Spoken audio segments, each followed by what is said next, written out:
भारत के स्वतंत्रता संग्राम के इतिहास में कुछ नाम ऐसे हैं जो साहस, बलिदान और देशभक्ति का प्रतीक बन गए हैं। और उन्हीं में से एक नाम है खुदीराम बोस का। ये कहानी एक ऐसे नौजवान की है जिसने इतनी कम उम्र में देश की आज़ादी के लिए अपनी जान दे दी। बस इतनी सी उम्र, जरा सोचिए, ये सिर्फ एक संख्या नहीं है। ये वो उम्र है जब खुदीराम बोस ने हंसते हंसते मौत को गले लगा लिया था। ये वो उम्र है जो इतिहास के पन्नों में हमेशा के लिए दर्ज हो गई। तो सवाल यही उठता है कि आखिर वो कौन सी चिंगारी थी, वो क्या जुनून था जिसने एक स्कूल जाने वाले लड़के को भारत के सबसे कम उम्र के शहीदों में से एक बना दिया। चलिए इस पूरी कहानी को शुरू से समझते हैं। देखिए, खुदीराम की कहानी को समझने के लिए उस दौर की राजनीतिक उथल-पुथल को समझना बहुत ज़रूरी है। उनकी निजी जिंदगी की ट्रेजेडी और देश का संघर्ष, ये दोनों चीज़ें साथ-साथ चल रही थीं। खुदीराम का जीवन शुरू से ही मुश्किलों भरा था। 1889 में उनका जन्म हुआ और महज 7 साल की उम्र में ही उनके सिर से माता-पिता का साया उठ गया। और फिर 1905 में जब वो सिर्फ 15 साल के थे, हुआ बंगाल का विभाजन। इस एक घटना ने पूरे देश में राष्ट्रवाद की ऐसी आग भड़काई जिसकी तपिश हर तरफ महसूस की जा रही थी। तो एक तरफ व्यक्तिगत दुख और दूसरी तरफ पूरे देश का गुस्सा। बंगाल का विभाजन सिर्फ एक राजनीतिक फैसला नहीं था, ये एक चिंगारी थी। इसने खुदीराम जैसे न जाने कितने ही नौजवानों को नींद से जगाया और उन्हें ये एहसास दिलाया कि अब चुपचाप बैठने का वक्त खत्म हो चुका है। इसी घटना ने एक छात्र को एक समर्पित क्रांतिकारी बनने के रास्ते पर लाकर खड़ा कर दिया। और ये बदलाव आया अनुशीलन समिति के साथ जुड़ने पर, जो उस वक्त के सबसे एक्टिव गुप्त क्रांतिकारी संगठनों में से एक थी। यहाँ उन्होंने सिर्फ नारे लगाना नहीं सीखा, बल्कि असल में बम बनाना, हथियार चलाना और ब्रिटिश हुकूमत के खिलाफ खुफिया मिशनों को अंजाम देना भी सीखा। हर कहानी में एक विलन होता है, और इस कहानी में वो था डगलस किंग्सफोर्ड। वो सिर्फ एक जज नहीं था, वो ब्रिटिश जुल्म का एक जीता जागता प्रतीक था। भारतीय स्वतंत्रता सेनानियों और छात्रों को वो बेहद कड़ी और अन्यायपूर्ण सजाएं सुनाता था। इसी वजह से वो क्रांतिकारियों की आंखों में खटकने लगा था। तो क्रांतिकारियों ने तय किया कि किंग्सफोर्ड को उसके किए की सजा मिलनी ही चाहिए, और ये मुश्किल जिम्मेदारी सौंपी गई 2 नौजवानों को, खुदीराम बोस और उनके साथी प्रफुल्ल चाकी। ये कोई जल्दबाजी में लिया गया फैसला नहीं था, बिल्कुल नहीं। मिशन को बहुत ही सावधानी से प्लान किया गया था।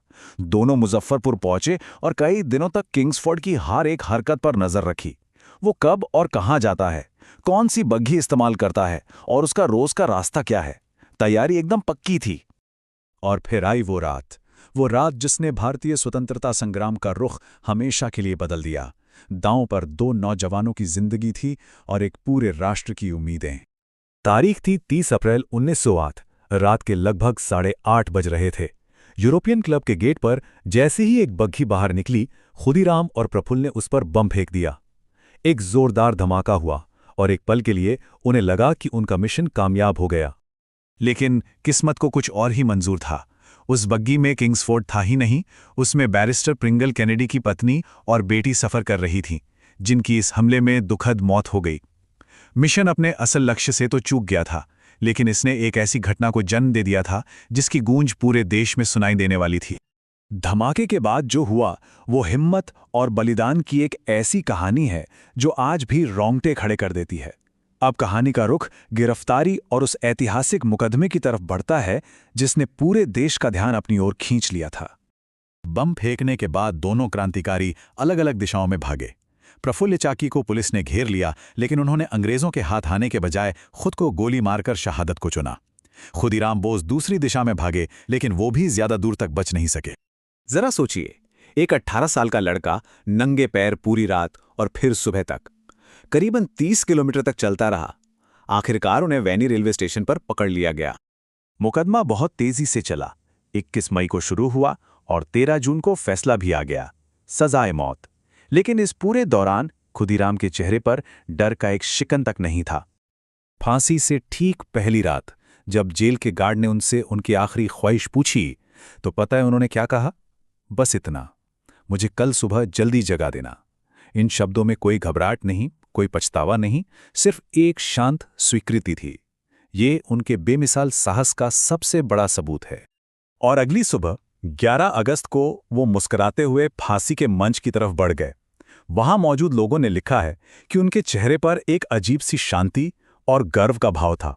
उन्होंने साबित कर दिया कि देशभक्ति और बलिदान उम्र के मोहताज नहीं होते। लेकिन खुदीराम बोस की कहानी उनकी शहादत पर खत्म नहीं होती। सच तो ये है कि यहीं से उनकी अमर विरासत की शुरुआत होती है। उनके एक बलिदान का असर इतना गहरा और दूर तक होने वाला था।